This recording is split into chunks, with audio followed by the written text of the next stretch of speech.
Price the lord, hallelujah. ದೇವರ ಪರಿಶುದ್ಧವುಳ್ಳ ನಾಮಕ್ಕೆ ಸ್ತೋತ್ರವಾಗಲಿ. ಕರ್ತನಿಗೆ ಮೆಚ್ಚುವ ರೀತಿಯಲ್ಲಿ ನಾವು ಭಯವುಳ್ಳವರಾಗಿ, ಭಕ್ತಿಯುಳ್ಳವರಾಗಿ, ನಮ್ಮ ತಂದೆ ಸಮರ್ಪಕವಾದ ರೀತಿಯಲ್ಲಿ ನಾವು ಆರಾಧಿಸುವರಾಗಿರೋಣ.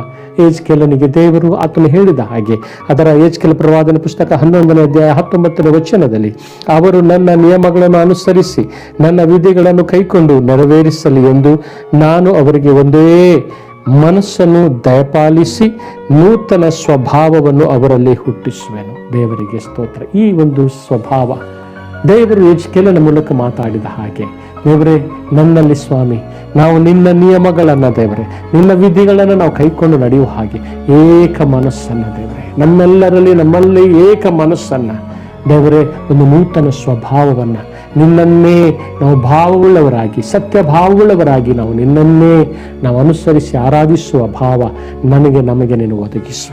ಯಾವ ಕಾರಣಕ್ಕೂ ನಾವು ಭಾವೋದ್ವೇಗವುಳ್ಳವರಾಗಿ, ಎಮೋಷನಲ್ ಆಗಿ ನಾವು ಆರಾಧಿಸುವರಾಗದೆ, ನಾವು ಸತ್ಯ ಭಾವವುಳ್ಳವರಾಗಿದ್ದುಕೊಂಡು ನಿನ್ನನ್ನು ಆರಾಧಿಸುವರಾಗಿ, ನೀನು ಅಪೇಕ್ಷೆ ಪಡುವ ರೀತಿಯಲ್ಲಿ, ಮೆಚ್ಚುಗೆಯಾದ ರೀತಿಯಲ್ಲಿ ನಿನ್ನನ್ನು ಆರಾಧಿಸುವ ಹಾಗೆ ನಮ್ಮನ್ನು ಒಂದು ನೂತನ ಸ್ವಭಾವವನ್ನು, ಒಂದು ನೂತನ ಗುಣಗಳನ್ನು, ಒಂದು ನೂತನ ಕಾರ್ಯವನ್ನು ನಮ್ಮ ಪ್ರತಿಯೊಬ್ಬರ ಜೀವಿತದಲ್ಲಿ ಮಾಡೆಂಬುದಾಗಿ ನಮ್ಮನ್ನೇ ನಮ್ಮ ದೇವರ ಕೈಗೆ ನಾವು ಒಪ್ಪಿಸಿಕೊಟ್ಟು ನಾವು ತಂದೆ ದೇವರನ್ನು ಆರಾಧಿಸುವರಾಗಿರೋಣ. ಹಲ್ಲೆಲೂಯಾ.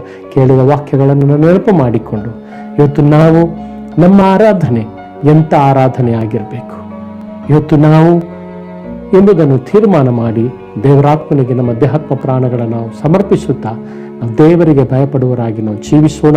ಈ ವಾಕ್ಯಗಳ ಮೂಲಕವಾಗಿ ದೇವರು ನಿಮ್ಮನ್ನು ಆಶೀರ್ವದಿಸಲಿ. ನಾವು ಪ್ರಾರ್ಥನೆ ಮಾಡಿಕೊಳ್ಳೋಣ. ಪರಲೋಕಗಳ ಒಡೆಯನಾಗಿರುವ ನಮ್ಮ ತಂದೆಯಾದ ದೇವರೇ, ನಿನ್ನ ಪರಿಶುದ್ಧಗಳ ನಾಮಕ್ಕೆ ಸ್ತೋತ್ರವಾಗಲಿ. ಇವರೆಗೂ ನಿನ್ನ ವಾಕ್ಯದಿಂದ ನಮ್ಮೊಂದಿಗೆ ನೀನು ಮಾತನಾಡಿದಿರಿ ಸ್ವಾಮಿ. ದೇವರೇ ನಿನಗೆ ಒಳಗಾಗಿದ್ದುಕೊಂಡು, ನಿನ್ನ ವಾಕ್ಯಕ್ಕೆ ನಾವು ಒಳಗಾಗಿದ್ದುಕೊಂಡು ಸತ್ಯಭಾವವುಳ್ಳವರಾಗಿ, ಸತ್ಯಕ್ಕೆ ತಕ್ಕ ಹಾಗೆ ಆತ್ಮಸ್ವರೂಪನಾಗಿರುವ ನಿನ್ನನ್ನು ಆತ್ಮೀಯ ರೀತಿಯಲ್ಲಿ ಸ್ವಾಮಿ ನಿನ್ನನ್ನು ನಾವು ಆರಾಧಿಸುವಂತೆ ನೀನು ನಮಗೆ ಸಹಾಯ ಮಾಡು. ನಮ್ಮೆಲ್ಲ ವಿಧಗಳಲ್ಲಿ ನಮ್ಮನ್ನು ಶಾರೀರಿಕ ಪ್ರಾಕೃತವಾಗಿರುವ ನಮ್ಮದೇ ಆಗಿರುವ ಆಲೋಚನೆಗಳಿಂದ ನಮ್ಮನ್ನು ಅನೇಕ ರೀತಿಯ ಗಲಿಬಿಲಿಗೆ, ಅನೇಕ ಒಂದು ಸ್ಥಾನಮಾನಗಳಿಗೆ, ಅನೇಕ ರೀತಿಯ ಕಾರ್ಯಗಳಿಗೆ ನಮ್ಮ ನಡೆಸುವಂತಹ ಸೈತಾನನ ಯೋಚನೆಗಳು ನಾಮದಲ್ಲಿ ಲಯವಾಗಲ್ಪಡಲಿ. ದೇವರಾತ್ಮನೇ ನಮ್ಮನ್ನು, ನಮ್ಮ ಸಂಗತಿಗಳನ್ನು ನೀನು ಆಳು ಸ್ವಾಮಿ. ನಮ್ಮನ್ನು, ನಮ್ಮ ಯೋಜನೆಗಳನ್ನು, ನಮ್ಮ ಕುಟುಂಬಗಳನ್ನು, ನಮ್ಮ ಸಭೆಗಳನ್ನು, ನಮ್ಮ ಸೇವೆಗಳನ್ನು ಎಲ್ಲವನ್ನು ನೀನು ಆಳ್ಬೇಕಾಗಿ, ದೇವರಾತ್ಮನೇ ನಮ್ಮನ್ನು ನಡೆಸಬೇಕಾಗಿ ಈಗ ನಿನ್ನ ಕೃಪೆಯಲ್ಲಿ ನಮ್ಮನ್ನು ಕಾಪಾಡುಪ್ಪ. ನಿನ್ನ ಮಹಿಮೆ ಸಾಧನವಾಗಿ ನಮ್ಮನ್ನು ಉಪಯೋಗಿಸು. ಪ್ರಾರ್ಥನೆ ಕೇಳಿದ ದೇವರೇ ನಿನಗೆ ಸ್ತೋತ್ರ. ಈ ವಾಕ್ಯಗಳ ಮೂಲಕ ನಮ್ಮನ್ನು ನೀನು ಆಶೀರ್ವದಿಸಿದ್ದಕ್ಕಾಗಿ ನಿನಗೆ ಸ್ತೋತ್ರ. ಘನತೆ, ಮಾನ, ಮಹಿಮೆಗಳ ನಿನಗೆ ಸಮರ್ಪಣೆ ಮಾಡುತ್ತಾ ಯೇಸುವಿನ ನಾಮದಲ್ಲಿ ಬೇಡುತ್ತೇವೆ ನನ್ನ ತಂದೆಯೇ. ಆಮೇನ್, ಆಮೇನ್, ಆಮೇನ್.